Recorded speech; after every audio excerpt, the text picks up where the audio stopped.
Today, I would like to address one of the most crucial parts of writing, and I believe it should be one of the most crucial parts of your college experience, and that is critical thinking. Critical thinking is going to make us better researchers, better arguers, and better informed as to the situations that are surrounding us in the world today. So let's begin. We're going to start with a couple of quotes. This first one, it is the mark of an educated mind to be able to entertain a thought without accepting it.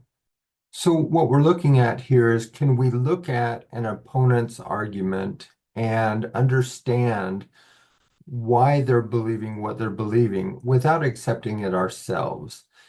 And that's one of the main parts of critical thinking, is being able to understand your opponent and understand their argument and make up our minds based on research rather than just based on our own opinions or that first opinion that comes into our mind once we hear a topic. The next one is by John F. Kennedy. Too often we enjoy the comfort of opinion without the discomfort of thought.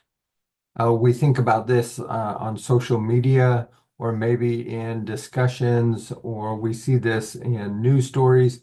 We get a lot of opinions that are put forward without any research, without any basis, and we really want to avoid throwing out these opinions without any information to support them. So let's look at what critical thinking is. We're going to define it and then look at the components of critical thinking. So we all think, we all have opinions. However, our thinking is flawed, and these could be due to bias, could be distortion, prejudice, lack of full understanding. We think of things like bias. For example, if I'm looking at an argument like teachers pay in the college system, I definitely have a bias there. We can look at distortion. We think about when we try to find information, we have an overabundance of websites and voices and sources. They're telling us different things, and this can cause some of that distortion, especially when we're getting plagued by false information that we now have to sift through. The next is prejudice. For example, we might all believe that used car salesmen are not credible or they're not telling us the truth. That can cause some prejudice in our thinking. And then the big one is the lack of full understanding. Are we quick to make claims or to offer opinions without even knowing the issue at hand or all of the factors that play into that issue? So all of these things cause flaws in our thinking. So critical thinking then, or we think of this as meta thinking, we're applying rules that will govern our thought. Okay, so we're going to apply these rules every time we are given some type of opinion that matters, maybe something that we're voting on, maybe something that's going to change our lives. We want to go through these rules. So a critical thinker will first raise vital questions and problems.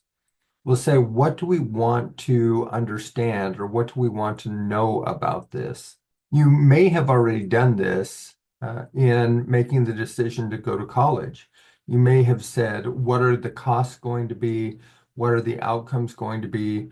What are classes like? What is the distance I'll have to drive? We're thinking about all these questions that need to be answered prior to coming up with that opinion. Once we have our questions, then we need to gather and assess relevant information. So where can we get this information? For you, in deciding to go to college, you probably looked at websites. You may have talked to representatives from the college. We think of other topics. We might gather information from EBSCO. We might gather information from companies.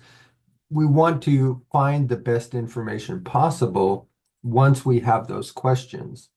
We also want to look at tested and supported conclusions.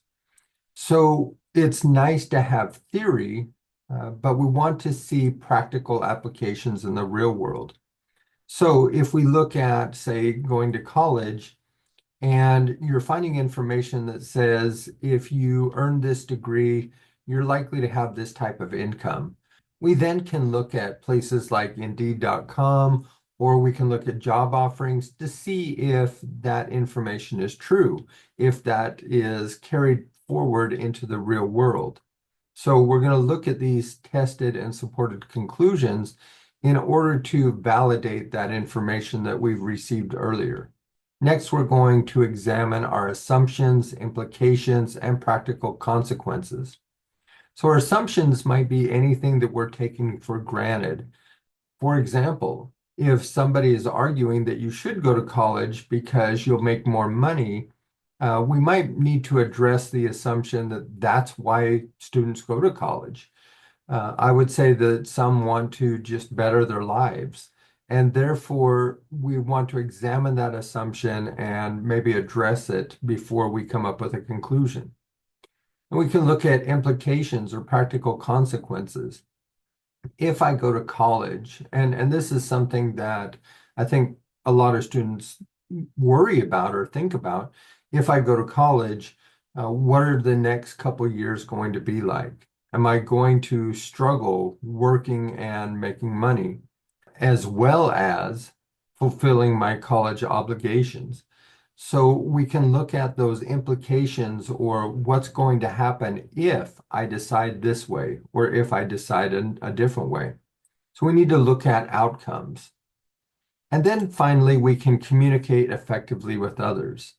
You can therefore see in this process that we don't start to state our opinion until we've gathered all the information, we've looked at any assumptions we're making, we've looked at our implications, we're looking at real world evidence here, and then we can start to actually state our opinion.